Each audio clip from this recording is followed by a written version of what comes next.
हम लोगों की यहाँ prelude to the Hornbill festival, जो ऑटम फेस्टिवल कहते हैं हम, यहाँ दिल्ली में नागालैंड हाउस एपीजे अब्दुल कलाम कल 24 अक्टूबर शाम की 7 बजे से शुरू होगा।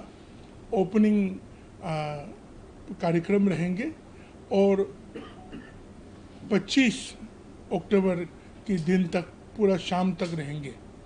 तो आप सबको निमंत्रण है। ये हॉर्नबिल फेस्टिवल एक बहुत अनोखा जनजाति आदिवासी फेस्टिवल है, मगर आज के समय में हमारी प्राचीन इतिहास और संस्कृति और हम लोगों की सोच विचार और हमारी परंपरा, चाहे वो सिर्फ अपना आभूषण के द्वारा नहीं, मगर अपना संस्कृति, आर्ट्स, क्राफ्ट्स और इन सब विषयों को लेके थोड़ा सा झलक हम यहाँ नागालैंड भवन में, यहाँ एपीजे अब्दुल कलाम में हर साल हम लोग रखते हैं। यहाँ अभी तीसरा prelude to the Hornbill festival है, ऑटम फेस्टिवल, और यहाँ दिल्ली वासियों को और आप सबों को निमंत्रण है आके थोड़ा सा नागालैंड देखने के लिए। मैं अपना मुख्यमंत्री श्री नेफ्यू रियो उनकी तरफ से और नागालैंड प्रदेश की पर्यटन विभाग और सब अन्य विभागों की तरफ से आप सबों को निमंत्रण देता हूँ कि इस फेस्टिवल की भागीदार होइए और नागा समाज की आज का मॉडर्न कंटेम्परेरी सोच विचार के साथ किस तरह हम लोग अपना संस्कृति और परंपराओं को लेके एक साथ खान पान हो और अपना वस्त्र हो, अपने जो संस्कृति हो, उसके विषय में एक अच्छा सम्मेलन होता है। तो 1 से 10 तारीख दिसंबर को इस बार 26वां हॉर्नबिल फेस्टिवल होने वाला है। 1 to 10th of December will be the 26th edition of the Hornbill Festival।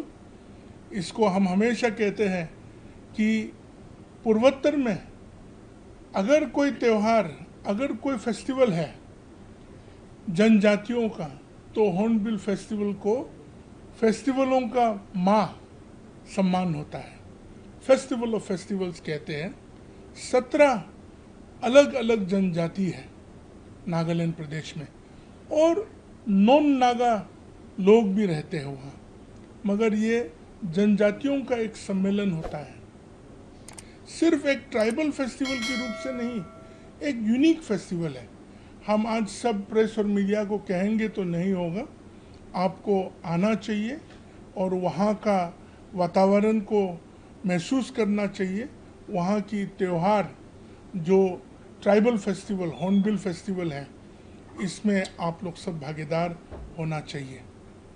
आने के समय थोड़ा सा बातें होता है, चूँकि हम जनजाति लोग हैं, इनर लाइन परमिट चाहिए होता है जो नॉन नागा नॉन ट्राइबल हो, मगर आज के दिन में हिंदुस्तान में, भारत में यूपीआई का पेमेंट हो सकते हैं।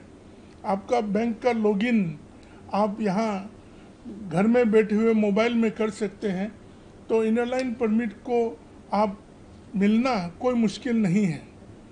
ये इनर लाइन परमिट देश से अलग करने के लिए नहीं, वहाँ की संस्कृति, वहाँ की लोगों को और वहाँ की समाज को बचाने के लिए इनर लाइन परमिट वो मांगा जाता है।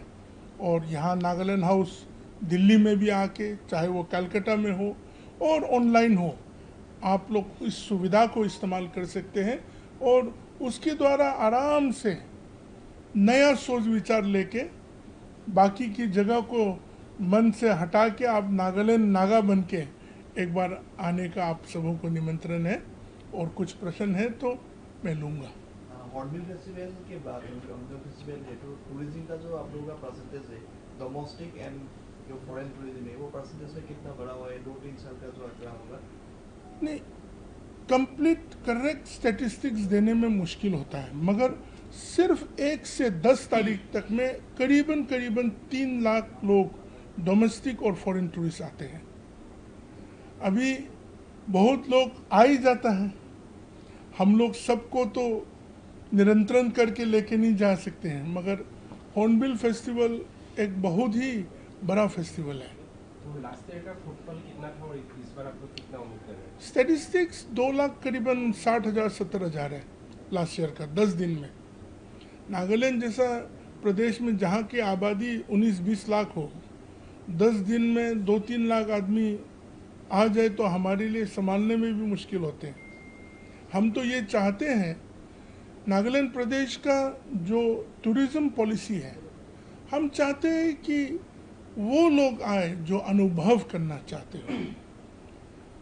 ये नहीं कि धनवान आदमी ही आना चाहिए या गरीब नहीं आना चाहिए या देहातों से या शहरों से नहीं आना चाहिए, ऐसा नहीं। जो नागालैंड को अनुभव करना चाहते हो, जो एक्सपीरियंस लेना चाहते हो, वो लोग आए। जो एनवायरनमेंट को उच्च स्तर में रखते हो, उन लोग आए।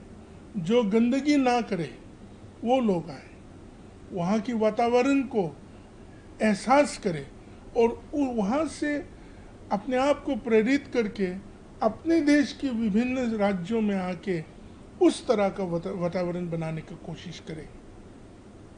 दूसरे कितने देशों को आप लोग इस बार हॉर्नबिल फेस्टिवल पे पार्टनर कंट्री के तौर पे लाएंगे और कौन सा देश? हमारे ख्याल से 3-4 देश तो होगा। अभी एक कंफर्म्ड है, वो है ओके।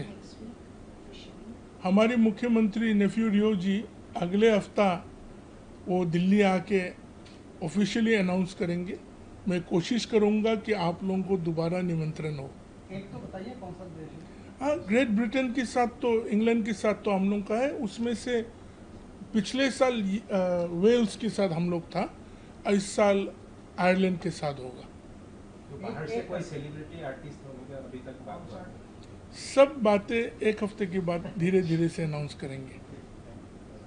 जैसा कि नागालैंड एक जनजातीय प्रदेश है और साथ ही इस बार भारत सरकार भी जनजातीय गौरव वर्ष मना रहा है, तो इस बार का खासियत क्या रहेगा?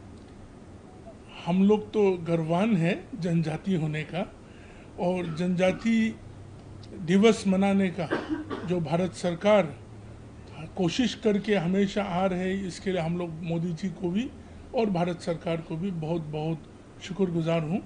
और प्रशंसा की लायक है ये बात, क्योंकि जनजातियों को इतना ज़्यादा महत्वपूर्णता भारत सरकार में पहले कभी नहीं मिला। डोनर मंत्रालय ने एक टास्क फोर्स गठन किया था to promote tourism in north east. हाँ। आपको लगता है कि उस टास्क फोर्स से जरिए ये जो आप लोग का फेस्टिवल है, हॉर्नबिल फेस्टिवल या दूसरा कुछ भी फेस्टिवल हो, वो उसका प्रमोशन होगा इंटरनेशनली? क्यों नहीं। डोनर मंत्रालय जो अभी ज्योतिरादित्य सिंधिया जी के द्वारा टास्क फोर्स फॉर टूरिज्म चल रहा है, उस विषय में हम नागालैंड प्रदेश भी मंत्रालय के साथ, डोनर के साथ और सिंधिया जी के साथ हम लोगों का बहुत बार बैठक हुआ है और उसको आगे ले जाने के लिए हर कोशिश ले जा रहा है। उनकी जो नेतृत्व है वो माइन्यूटली, वो हर एक चीज़ को वो अपने सोच विचार में लेते हैं।